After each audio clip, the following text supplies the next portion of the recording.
আসসালামু আলাইকুম ওয়া রাহমাতুল্লাহি ওয়া বারাকাতুহু। তো আমি আসছি বান্দরবান জেলা থেকে, অনেক দূর থেকে আসছি আমাদের উস্তাদ সাইফুল ভাইয়ের সাথে দেখা করার জন্য।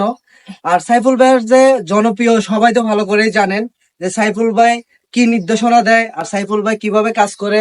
সাইফুল ভাইয়ের সাথে মানুষ এত দূর থেকে বিভিন্ন জায়গা থেকে আসে, যেমন রংপুর, দিনাজপুর, তারপর বান্দরবান, খাগড়াছড়ি, তারপর বিভিন্ন জেলা থেকে সাইফুল ভাইয়ের সাথে দেখা করার জন্য আসে। তো কেন যে আসে সেটা তো আপনারা সবাই ভালো করেই জানেন। সাইফুল ভাই এমন নির্দেশনা দেয় সেটা যেন আপনার ডলার ইনকাম না করার জন্য না, ইনকাম করার জন্য আপনাদেরকে ভালো নির্দেশনা দেয়। তো আপনারা যেই নির্দেশনাগুলো দেয় ওস্তাদ, সেই নির্দেশনা অনুযায়ী যদি আপনারা কাজ করেন তাহলে ইনশাল্লাহ ফেসবুক আপনারা সফল হতে পারবেন। আর যদি রুলস না মানেন, রুলস না মানলে কখনো ফেসবুকে কাজ করতে পারবেন না। রুলস মানতে হবে, রুলস মেনে আপনারা কাজ করতে হবে। তারপর বস যেটা বলে সেটা শুনতে হবে। আমি অনেক জায়গায় দেখছি অনেক সেলিব্রিটিরা কিন্তু অনেক জায়গায় সম্মান করে না, মানে আসলে লোক আসলে অসম্মানই করে। কিন্তু আমি ভাইয়ের কাছে যে এসে যে সম্মানটা পাইছি সেটা আমি কোটি টাকা দিলেও সেই সম্মানটা পাবো না ভাইয়ের কাছ থেকে। ভাই কিন্তু আমাদেরকে বড় ভাই হিসাবে অনেক সম্মান দিছে, আমি এই সম্মানটা পেয়ে আমি অনেক খুশি। আর যারা যেখান থেকে আসতেছেন, কেউ সাইফুল ভাইয়ের কাছে আসে যে সফলতা হয় নাই, এটা আমি এখনো পর্যন্ত পাইনি। আমি দীর্ঘ অনেকদিন ধরেই বসের ভিডিও গুলা দেখতেছি, বসের নির্দেশনা গুলা শুনে যাচ্ছি, বসের যে রুলস গুলা দিচ্ছে রুলস গুলা মানতেছি। মানার পরে এখন চাচ্ছি যে আমরা বসের সাথে দেখা করব। তো অনেকদিন পর আমার বসের সাথে দেখা করার শখটা মিটলো, আর অনেক ভালো লাগলো বসের সাথে আইসা দেখা করার পরে। এটাই বলে আমরা বক্তব্য শেষ করলাম। কয়জন আসছেন? আমরা আসছি আসছেন 5 জন আসছেন। ভাই আসছেন, আপনি আসছেন, ভাই আসছেন, আর আপনারা এই 2 জন আসছেন নাকি? আপনিও আসছেন। যাক, আপনারা 5 জন আসছেন। ডাইরেক্ট কি গাড়ি রিজার্ভ করে নিয়ে আসছেন? দেখেন পিছে গাড়ি আছে, পিছে গাড়ি দেখা যাইতেছে। এই গাড়ি রিজার্ভ করে অলরেডি চলে আসছে সাহেবের সাথে দেখা করার জন্য।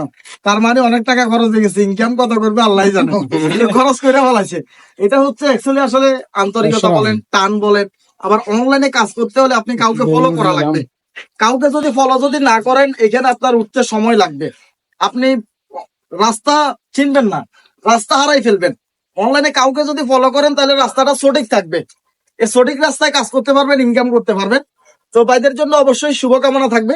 ভাইরা অনেক কষ্ট করে আসছে, একসাথে যে 5 জন একতা হয়ে আসছে, এটা বিশাল কিছু। 5 জন মানুষ এক হয় না অনলাইনে, 5 জন মানুষ 5 রকম হয়ে যায়, কিন্তু তারা তারপরও এক হয়েছে, এখানে আসছে, ফেসবুকে কাজ করবে।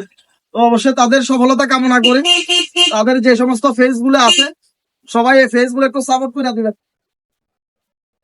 সবাই ভাইদের একটু সাপোর্ট করবেন, ফেস গুলো সাপোর্ট করে দিবেন। ভাইরা যাতে অনলাইনে কিছু একটা করতে পারে, অনলাইনে যাতে ইনকাম করতে পারে, যারা ইনকাম করতেছে তাদের মতোই যাতে হতে পারে। আশা করতেছি আপনাদের জন্য শুভকামনা থাকবে। অনেক কষ্ট করে আসছেন। পেজের নামগুলো বলেন, এক এক করে পেজের নামগুলো বলেন আপনাদের। আমার নাম হচ্ছে SK Belal blog. SK Belal blog আপনার ফেস। আমারটা হচ্ছে সোহেল ভাই 12। সোহেল ভাই 12 আপনার ফেস।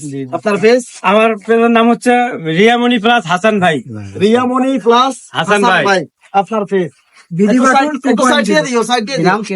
আমার পেজের নাম GD button 2.0। BD button 2.0। BD button 2.0। ভাই আমার পেজের নাম হলো এমডি জিয়াউর রহমান কাকিনা। এমডি জিয়াউর রহমান কাকিনা। আর আমার পেজের নাম হচ্ছে Babita and Sharifullah. Babita and Shariful. Babita and Shariful কি যৌথ কাজ করেন? করি না, মানে নাম দিছি। ভাই আপনি তো অনেকেরই পরামর্শ দেন। আমার পেজের নাম হচ্ছে রাশিদুল ভাই 001। একদম সিম্পল বা শর্ট নাম, যেটা মানুষ খুব সহজে বলতে পারে, বুঝতে পারবে। আমার পেজের নাম হলো রঙের দুনিয়া 001। রঙের দুনিয়া 001। ভালো নাম দিয়েছেন। নামটা ম্যাটার করে হচ্ছে পছন্দের উপরে। মানুষের ব্যক্তিগত একটা পছন্দ থাকে। অনেক মানুষ আছে যে ভাই আমার একটা পেজ খুলে দেন, আমি নিজের পছন্দের নাম দিই না পেজে। কেন?